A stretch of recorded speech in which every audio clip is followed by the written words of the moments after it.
Hello and welcome to yet another World Cup preview here on Celtic Down Under. As this video, we will be looking at Wales. I'm joined as always by Liam. How you doing, Liam?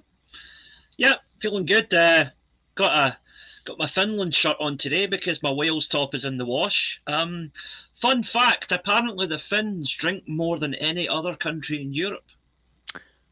There's an awful lot of heavy drinking countries in Europe for them to have overtaken. But I'll Yeah, take. but that's why we have the expression. Have you finished that yet?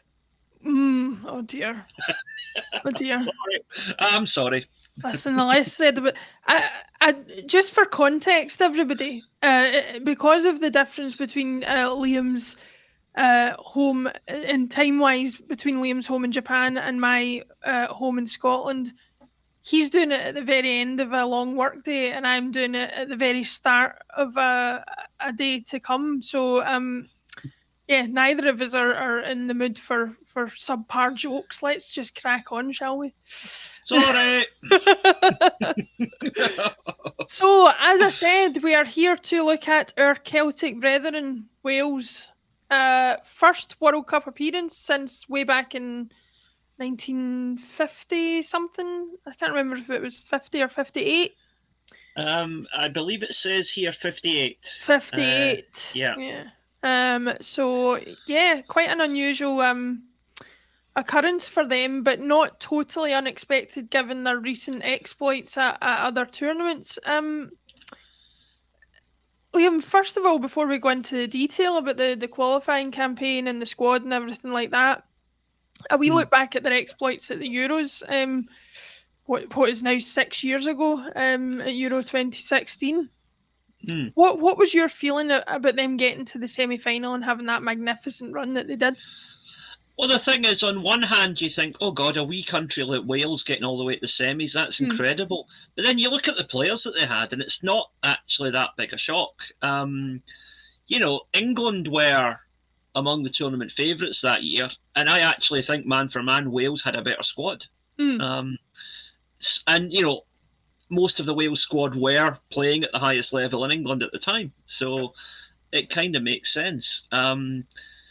Yeah, that they are an emerging force in football, I think, in their Wales, whatever they're doing now, it's working for them because from the early 2010s onwards, they just seem to have gone from strength to strength. Hmm. Well, that was one thing I think is an interesting thing that we'll come on to is how much we think they can maintain this level, especially with the likes of their key man Gareth Bale coming to the end of his golfing career, or maybe the start of his golfing career. Who knows? But I was just looking at some of the results and things like that in the standings, which I'm just going to bring up here.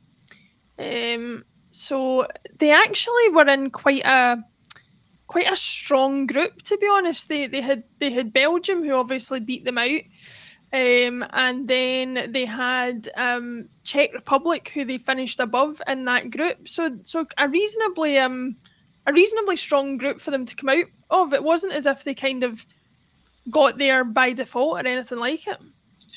No, I mean they certainly got there the hard way and they earned it because the coming out of that group in second place and then getting through the playoffs as well. It's really a superb achievement just getting to where they are now.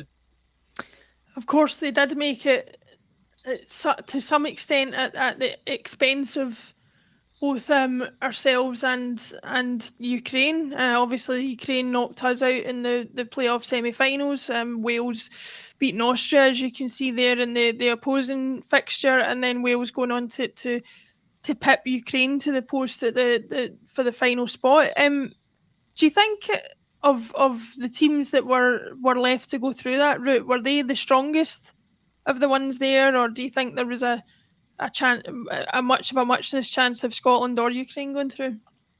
I mean, to be honest, we'll never know what Ukraine could have done if circumstances were different. Yeah. I think taking all of the mental and emotional baggage out of the equation, I think Ukraine are the best team of the three. But Wales beat them, and more recently Scotland have beaten them as well. So I think that Ukraine are struggling at the moment because of the what's going on in the background. But I think Wales approached that playoff with Ukraine thoroughly professionally and really, really gave a good account of themselves because, let's face it, anybody who wasn't Welsh or Russian wanted Ukraine to win that game. So, that's the, it's never nice being the pantomime villain, but, Wales did what they had to do and did it very well. They were very effective in that game. I would like to think there was a few Russians wanted the Ukrainians to win as well, but for obvious reasons, they probably can't be too vocal about that. Correction. Not every Russian wanted Ukraine to get beat, but most of the people who wanted Ukraine to get beat were probably Russian. Let's leave it at that. Let's swiftly move on. Neither you or I are likely to find ourselves round a table at the UN working out world peace, Liam. I don't think. No, probably not. Probably causing the next world war. But anyway, looking ahead, obviously we've gone through what is arguably the strongest two teams in the group in England and the US. Wales kick off their campaign against the US. I think based on a lot of research that I've done, the US are going to cause quite a bit of a challenge for anybody who comes up against them at the World Cup, but especially Wales coming up against them first. Are they on a hiding to nothing with this group, do you think, or is there a chance for them to maybe pip that second spot? I mean, the form guide suggests that it is probably going to come down to a shootout between Wales and the US for that second place. We haven't covered Iran yet, and we'll see what they can contribute. But I think that first game is going to set the tone for the rest of the group, because if either Wales or the US win it, they're then going to say, "Well, bring on England, let's go for it." They're going to fancy it. Whereas if either of them lose it, it's like, oh no, we've got to get a result in our next game now. And a draw doesn't really do either of them, because if by some miracle Iran could nick something off of England, that suddenly puts them into contention. And they've already played the hardest game at that point. So yeah, I mean, we'll go on to Iran, obviously, in our coverage of their video. But I again, ignorance goes out the window when you actually start looking at results and things. And Iran could pose a few problems. They seem to like to score goals, but we will get on to them.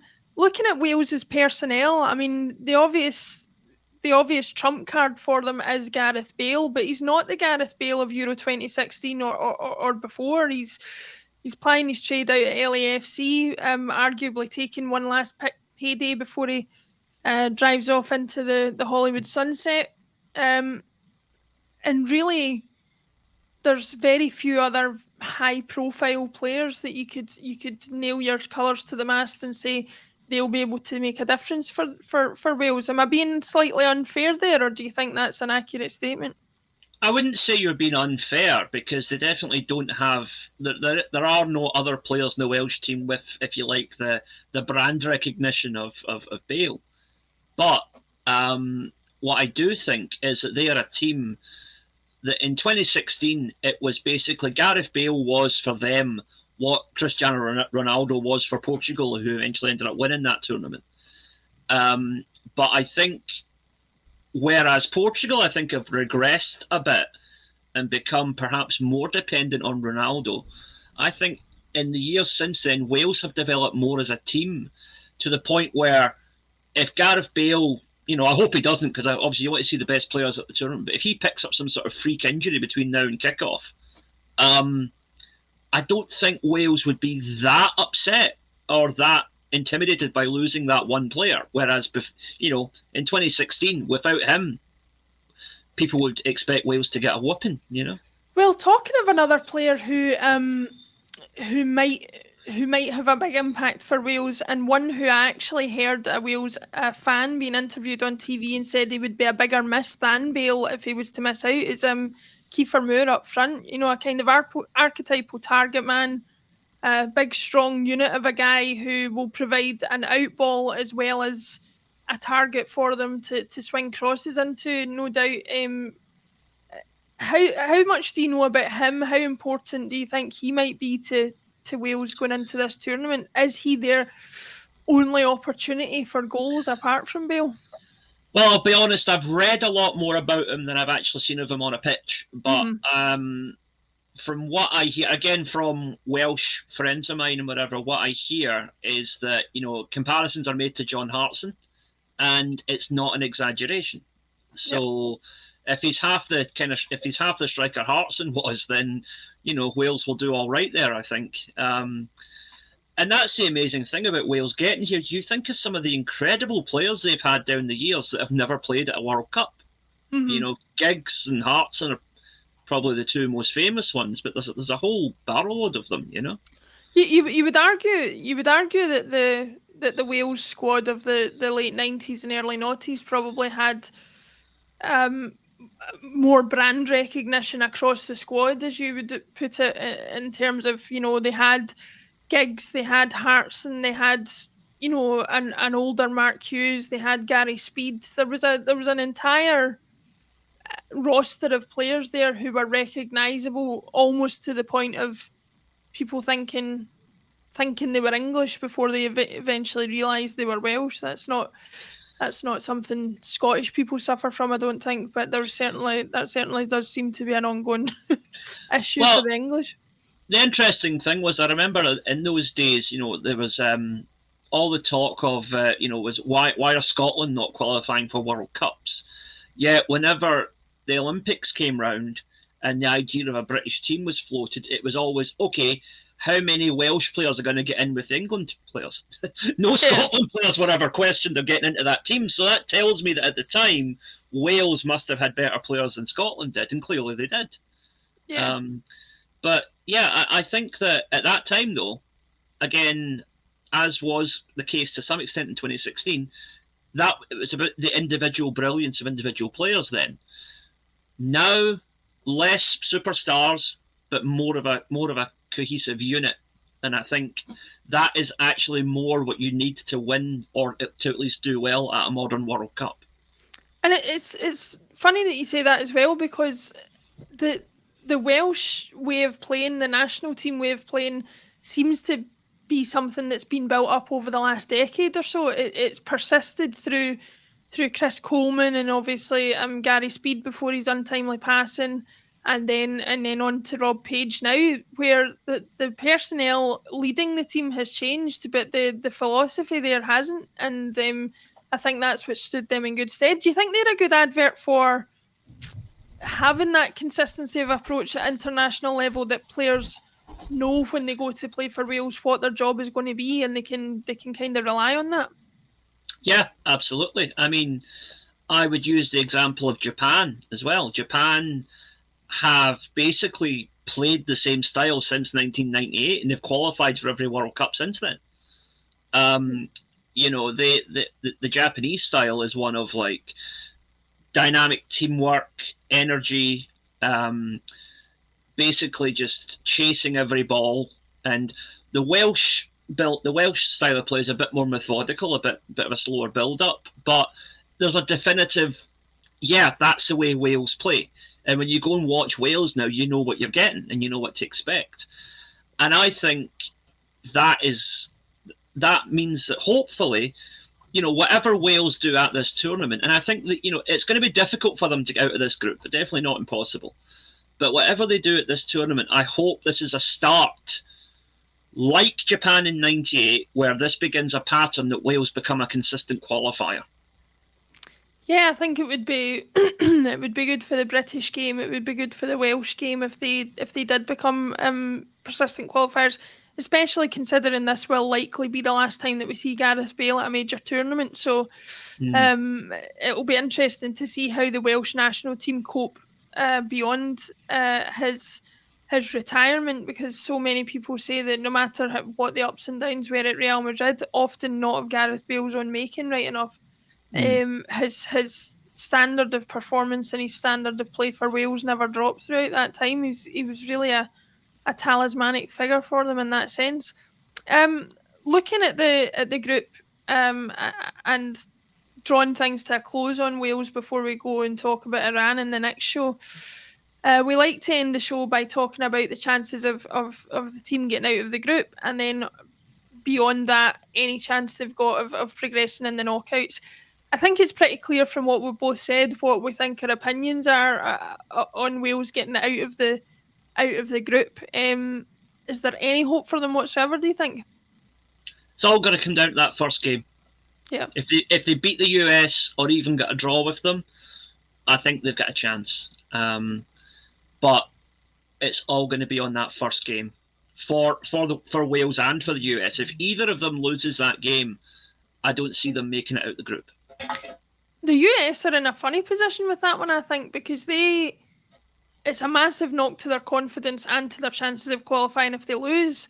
But if they win, they probably think, well, we should have won anyway. So it's a strange sort of double standard or catch-22, whatever you want to call it, where they're kind of expecting to win, but at the same time will be desperate to do so because it will be so vital, considering, England's one of their other opponents. But we shall see. The difference is, though, that I think with the US, they're not going to have the same media pressure that Wales are. That's the difference, is that the Welsh media are nowhere near as expectant or as arrogant as English media, but they do have that hope and expectation. There'll be Welsh people right now punching their screens with us suggesting that America should be favourites to beat them, because they would probably have a lot to say about that, and good on them. But honestly, I think if you'd asked me before we started looking into these teams and things, I would have been on the side of Welsh people saying, oh, you've got USA and Iran. You can get results off them and get, if anything, off of England as a bonus. But I do think that US tie is going to be a tricky one for them. And like you say, it could make or break their World Cup in that first game, which would be a shame if it did break it, because very often with some of these teams, if they play a game that they feel like they have to win the first one and then they lose it and they know that one of their other two games is against one of the best teams in the tournament potentially, their World Cup's almost over before it's began. Yeah, I think when you go into a World Cup, especially if you're a relatively unfancied team like Wales, your first game, you want either the big team of the group or the quote-unquote Diddy team of the group. Mm-hmm. Now, again, the form guide suggests England are the big team in this group and Iran are the Diddy team. No disrespect to them, but that is just going on the odds that the bookies are putting out there. And, results back that up over the years. But instead, they're playing against the team that they're probably going to look as if like that's the one we need to finish above in order to get out the group. And that can be a very tricky situation. What I would say is in their favour, though, is I don't think the Iranians are going to be quite as fired up when they play Wales as they are when they play the US, but that's another story. Yeah, that's us treading into murky waters again, so I think we'll leave that to the people who supposedly know what they're doing and to resolve, but can talk about that another time. There's one thing for certain. No matter what happens with Wales, we're going to get to hear that fantastic national anthem 3 times. One of my favourites, honestly. Oh, yes. Yeah. Yeah, it's probably in my top 5 as well. Yeah, nothing beats a full stadium of Welsh folk singing their anthem. It's absolutely beautiful. And by the way, if you're wanting to get really into the Welsh spirit before the World Cup, I highly recommend watching the programme about Rob McElhenney and Ryan Reynolds taking over at Wrexham Football Club. It's a really fantastic documentary, and I'm a lot less cynical about the whole endeavour than I was before I started watching it, that's for sure.